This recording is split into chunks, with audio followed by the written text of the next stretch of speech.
afternoon and welcome to Coffee with a Kick. We're getting here with real AM radio vibes today. I'm Xander, that's Keegan, and you know what? We just had some stellar Champions League action occur here these past 2 days. We will get to that in just a moment. Anything you want to say before we go ahead and hop into it? We're coming down to the end of the seasons. Kind of makes me a little saddened. We're not there yet, but we're coming to the end. The good news is that there's quite a bit of summer action internationally that we haven't talked about actually covering, but we may. Well, no promises just yet. But speaking of coming down to the end of it, I am doing a hard recalibration of our picks. I'm just going to tease that out here, that we're going to come in with a whole new way of looking at things in our next episode. Totally different. And the results may surprise you. What does that even mean? Who knows? He's being so suspicious and mysterious. I'll be surprised. I will be surprised. You will definitely be surprised, actually. I think you will definitely be surprised. Anyway, we'll go ahead and get into the Champions League action. It's Champions League action now with Bayern München and Real Madrid going off on Tuesday, and then Borussia Dortmund and PSG going off on Wednesday. Both of those fixtures came out with interesting results, I'll say. For the Bayern one, 2-2 draw. Really exciting match. I thought both of these matches were kind of equally exciting, although I think that the balance of the Real Madrid Bayern München one was a little bit more even tenor. There was a couple lulls, I felt like, in the Borussia Dortmund one. But how Borussia Dortmund and PSG ended up being 1-0, I don't know. There should have been 4 goals apiece in that match, it felt like. Yeah, I don't want to say I was spot on with my Bayern and Real Madrid pick. I think I had picked it 1-1. Pretty close. But 1-1. Yeah, even teams. I thought Bayern at home could put up a fight. Yeah, you said it best. The Dortmund one, when you look at the scoreline, you're thinking, oh, not a lot of chances. No. Dortmund squashed the game. No, it really could have been like 3-3. Honestly, like it was very exciting nuts for a 1-0. Yeah, and it makes me excited for the reverse fixture in Parc des Princes because I don't know. I really don't know how this one will shake out. I feel like Dortmund will probably actually try to squash that game, but doing that away is pretty tough. I thought Sancho was actually pretty great in this one. We talked about how he kind of let Dortmund down in the first fixture of the quarterfinal, but in this one he was the facilitator he wished he was in that match, because he set up what's the striker's name for Dortmund, the is that Haller? Huh? It's not Haller, is it? No. He the central. Hold on, let me get it pulled up here. He didn't Fulkrug. He only scored once. Probably should have had a hat trick with how well he was set up with some of those goals. Shots, but there was one tackle, and I think it was like the 75th minute that saved a goal and saved going down 2-0 for PSG. But they were truly unlucky to not get a goal in there, because they were peppering the goal mouth, especially in the second half. But yeah, I thought both those matches were really exciting. We both went 50-50 on them. You got the Borussia Dortmund one wrong and the Bayern München right. I got inverted of that. Neither of us were exactly on, but 50% makes sense for me. That's how I play the Champions League. I always get 50% right. I think I'm just a tick over a 50% hit rate here. But I'll like I said, we'll go back and do those in the next episode in a little bit more fulsome manner. But a fulsome manner, what a lovely place to live. Anyway, we'll move on to our from our Champions League action. Wow, from our Champions League action to the Premier League, which we have matches starting today, going all the way through to Monday, with 2 matches apiece from Chelsea and Tottenham. It turns out, which is, and also no.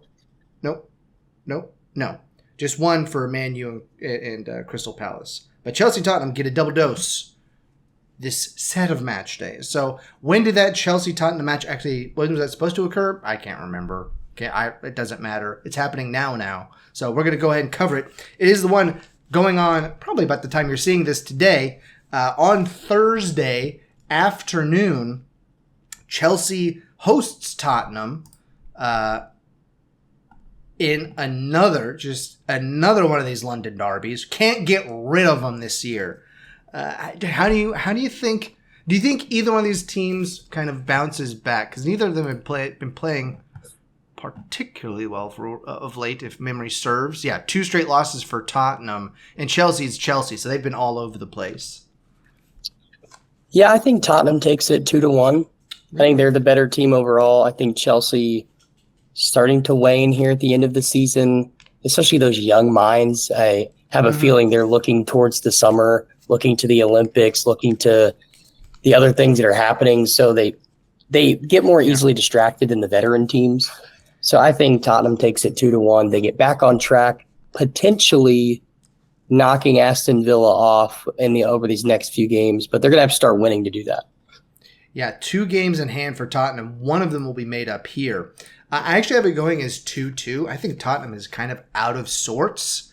I can't really say for certain why. Losing 4-0 to Newcastle was shocking because it did not look like they were going to be hitting that going into it. Losing to Arsenal, you can forgive. And they did make a valiant effort there. But I think this one goes 2-2. I think Chelsea finds some rare form. I should have checked before we got in here, though, is if Cole Palmer is going to be back. That's what I should have checked. But I did not. So I'll just say that he is going to be. And cross my fingers. Yeah, I think it was just rest. I don't think it was injury. Just rest? I think it was just rest. Yeah, I mean... as far as what else is going on, we've got Copa America this summer and also the European Championships. So we've got a lot going, and then also the Olympics, like you said. So a lot of stuff going on for a lot of these players. So we'll see. I think it goes 2-2. I'm just hoping for a good match there on later today. Then we move to Friday when we've got a singular match. We've got Luton Town hosting Everton at Kenilworth Road, a very pivotal bottom of the table match here. I think that Luton actually takes this one. Everton is on a hot streak, but they kind of don't need to be anymore. I think they're safe.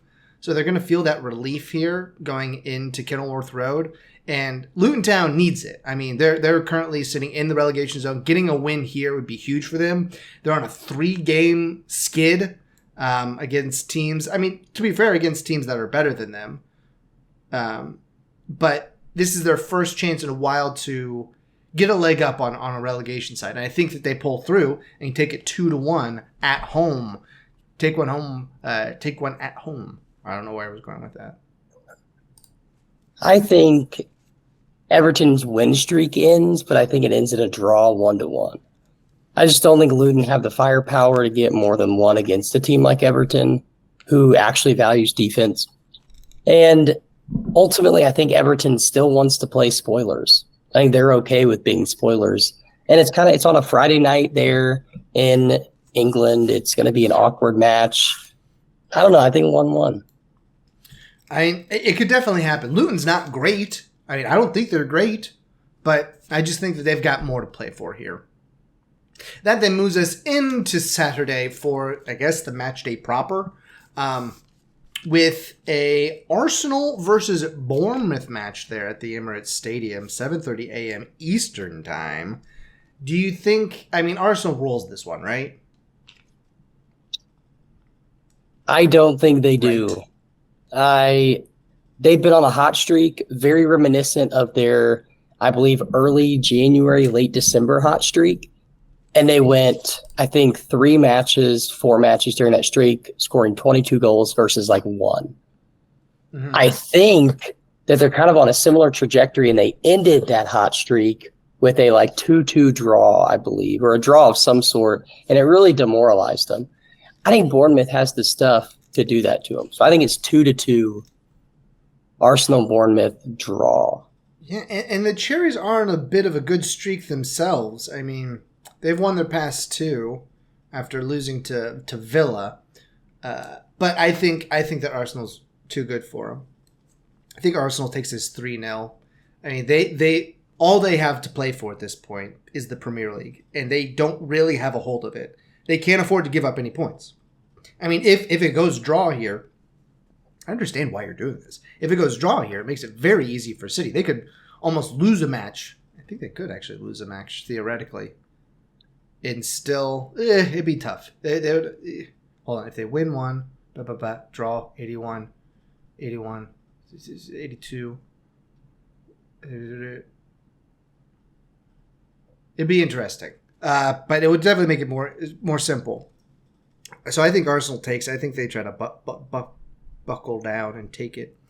But for another Saturday match, we've got Brentford and Fulham there at G-Tech Community Stadium.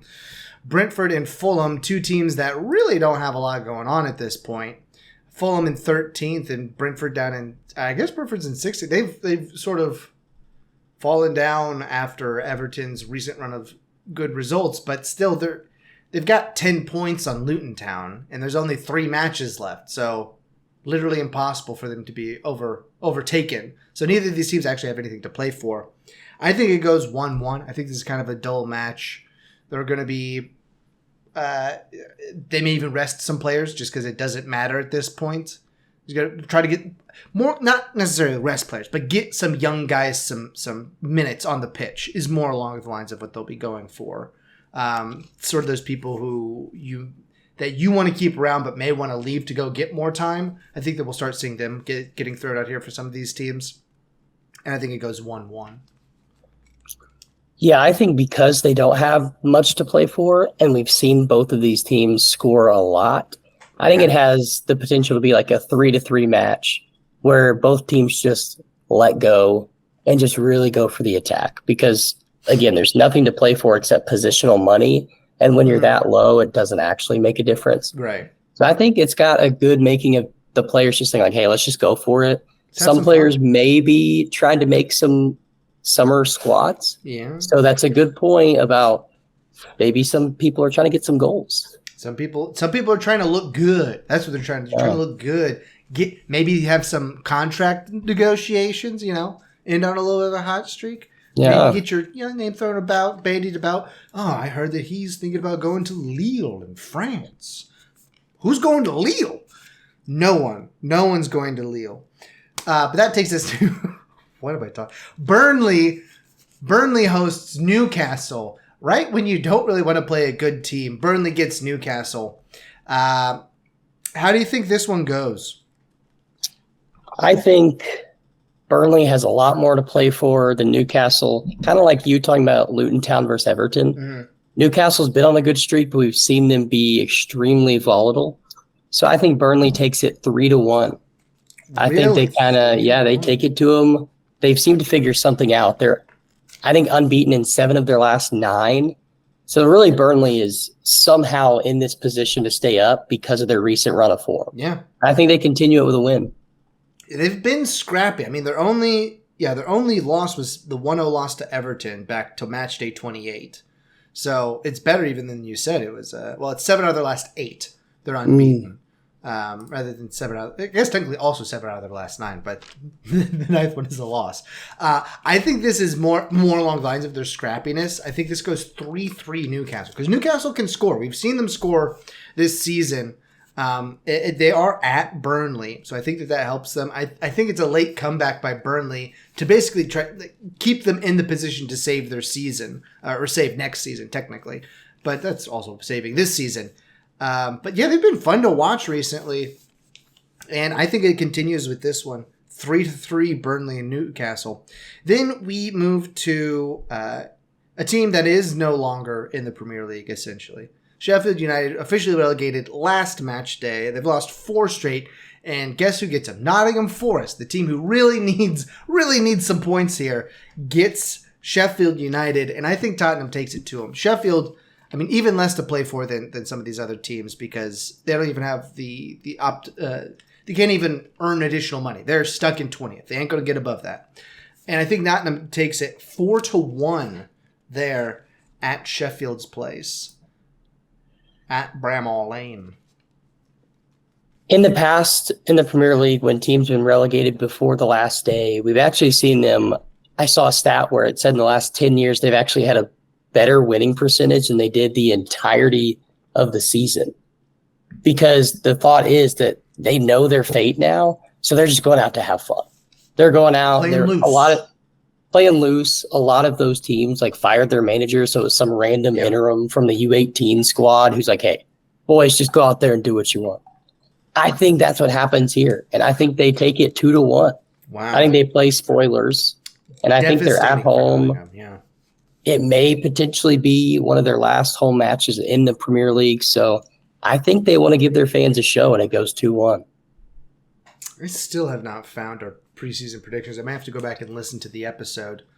I think I actually put it in infographic. Ooh, maybe I have that saved somewhere. But yeah, at 2-1, you could see it. I mean, the problem I think is that their defense is still so bad that I don't know if they'll only be able to let in one. I could see like maybe a 4-2 strange one. But yeah, their defense is Civ-like. I think I've called them previously. Then to speaking of team playing spoiler here, Manchester City hosts my Wolves. Do I think that they will spoil? No, I do not. I think City, but we get a goal. 3-1 is my prediction for this one. City's too good, and we are in that position. I mean, there are very few teams playing for anything at this point. It's really Aston Villa and Tottenham playing for fourth, and it is Arsenal and City playing for first, and then it is the three Nottingham Forest, Luton Town, and Burnley. Those are the teams that actually are trying to do something at this point in the season. So I think that City wins it pretty easily. Yeah, I'll keep it short and sweet. 4-1, City win. I think Hwang gets a goal, but really I think City they're just kind of a steamroller right now. Now, do we get our Erling Haaland hat trick here, or is it just a brace? You know, it would not shock me if he only gets one goal. I really think he's going to leave it till like the last match of the season to get like, oh, he got a hat trick, now he wins the Golden Boot. Like, I just don't see him at this point randomly getting a hat trick with how he's played. Feels more like a Phil Foden brace. I mean, he's been hot these past couple months. And you could see him definitely doing that a little bit more than Erling, maybe even a KDB, because he's been dishing it up and scoring it at a pretty good clip. Oh, you sent me that stat that you were thinking of. It was he had 19 assists in 15 assists in 21 all comps matches. 15 assists in 21 appearances this season. Only played in 21 matches, and he's had 15 assists. And you could probably stack his goals on top of that and get to a goal involvement per match appearance. Because he at least has 6 goals across all matches. It probably more. I just don't have that number off the top of my head. But that takes us to, I think that finishes up Saturday, moves to Sunday, where we start off simultaneously with another match that we'll get to in just a second. At the Amex, a struggling Brighton takes on Aston Villa. How do you think this one goes? Not well for Brighton. I don't know. I think Aston Villa, they're going to want to, again, establish that lead over Tottenham. I think they're still good enough to beat a team like Brighton, who, again, might be one of the most volatile teams in the Premier League as of late. So I'm going to go Aston Villa 3, Brighton 1. Okay, you give them a charity one. I took it 2-0. I think that Villa tries to lock it down. They're disappointed that they drew Chelsea at home and had to struggle to do that.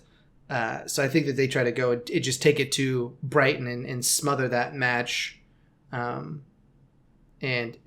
invert that possession statistic from the Chelsea match. Try to get more 75 them, 25 Brighton. And Brighton will probably take it lying down. Like they're not playing well and they don't have anything to play for.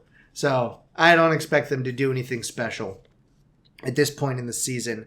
2-0 for Aston Villa. Then to the other Chelsea match from this weekend. Match day extended weekend period. Chelsea hosts West Ham United at good old Stamford Bridge. Oh, guess what? It's another London derby. This one, I think Chelsea drops fully. I think West Ham takes it 3-2. I think Chelsea's just stuck on 2, and this one it comes back to bite them because it gets 3 by West Ham. No particular reason. I just I just think Chelsea, you just don't know what you're going to get from them. It's just frustrating. It's just frustrating. That's all. I think that Chelsea, I think with their youth, they've got a shot to, I don't know, the short week makes me nervous. Yeah. But I think with their youth, it's not actually going to affect them as much. I think it's 3-1. I think they're going to, Really? I predict losing to Tottenham. And I think they come back to West Ham, and West Ham has a reality check, and they beat West Ham 3-1. Oh, that was 2-1 Tottenham. Yes. Okay. Tottenham beats them 2-1 on Thursday. And then they come back and win on Sunday 3-1. Okay.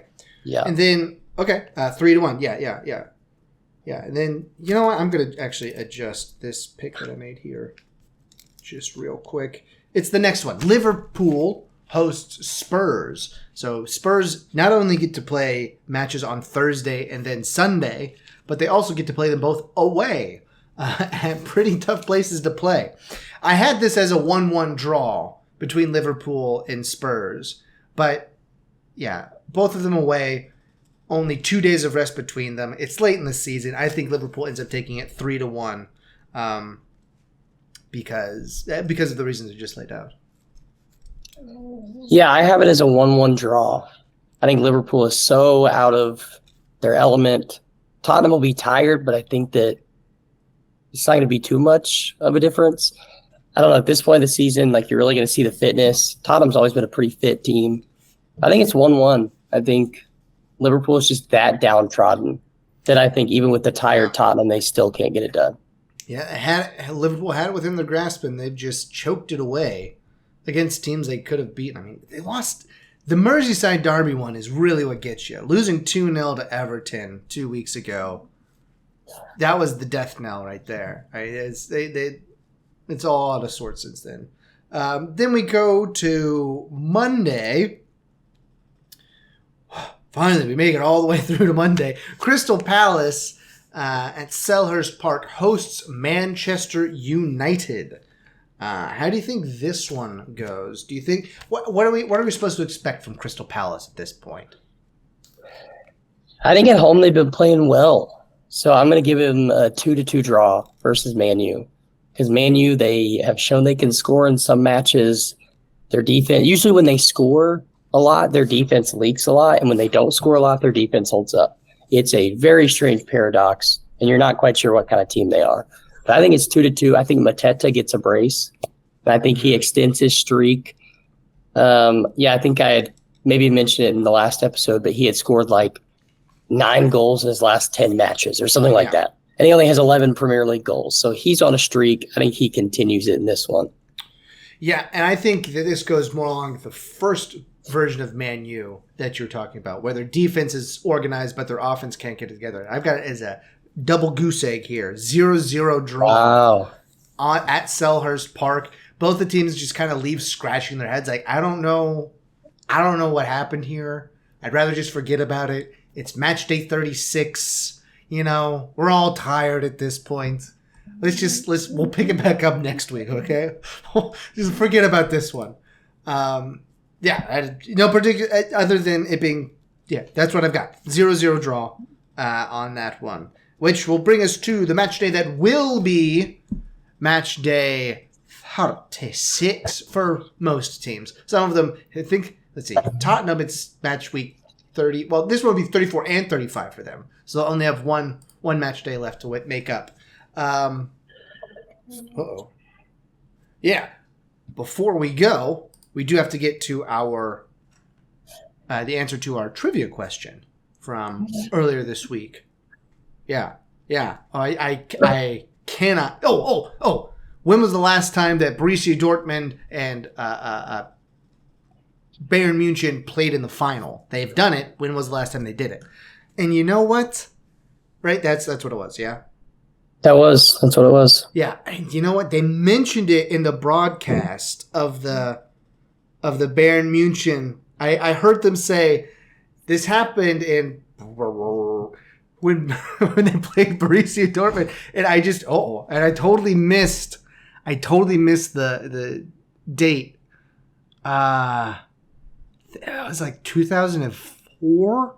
that they said. I moved my camera, so that's fun. 2004. Let me try to get myself in the middle again. I can't remember though. It was not 2004. It was the May of 2013. Wow, of the 2012-2013 season. Bayern Munich beat Dortmund 2-1 in Wembley Stadium. And it was one of the most attended Champions League finals ever with almost 87,000 people. And isn't it back at Wembley this year? Is that right? I think so. Wembley Stadium. Wow, that would be something. I say that just happened. It was 11 years ago, Xander. What are you, getting old or something, man? Jeez Louise. Which the kicker is that Bayern had, when they lost to Chelsea the year before, it was actually in Bayern's own stadium that they lost. Yeah. So then they had to go to London, where Chelsea plays, to actually win it. Wasn't against Chelsea, no revenge, but it's just interesting how that plays out. Wasn't it Stamford Bridge? But, ipso facto, it's like the same thing. All right, well, 2013, and we could at this point, we could very easily get a rematch like that. I mean, as we covered, Dortmund's up, and it was a draw, so it's winner take all for they have to do it away, but we'll see what happens. We'll get to that on the other side of the weekend. But until we get there, when we will do that, the one thing that I did want to discuss with you before we go is, should I do anything special for our perfect picks? That's my question. Do you think they get any sort of bonus weight for perfect picks? I think I'm not quite sure what the scoring system is, but I think they should get a little bit of a bonus. I'll discuss it with you. Drop a comment down below if you think that we should give ourselves a little bonus for getting perfect picks. And we will take that into consideration and be back on the other side of the weekend with that. Until then, why don't you go ahead and grab some coffee, watch some soccer, and we'll see you on the other side. There you go. We are a puff sheet.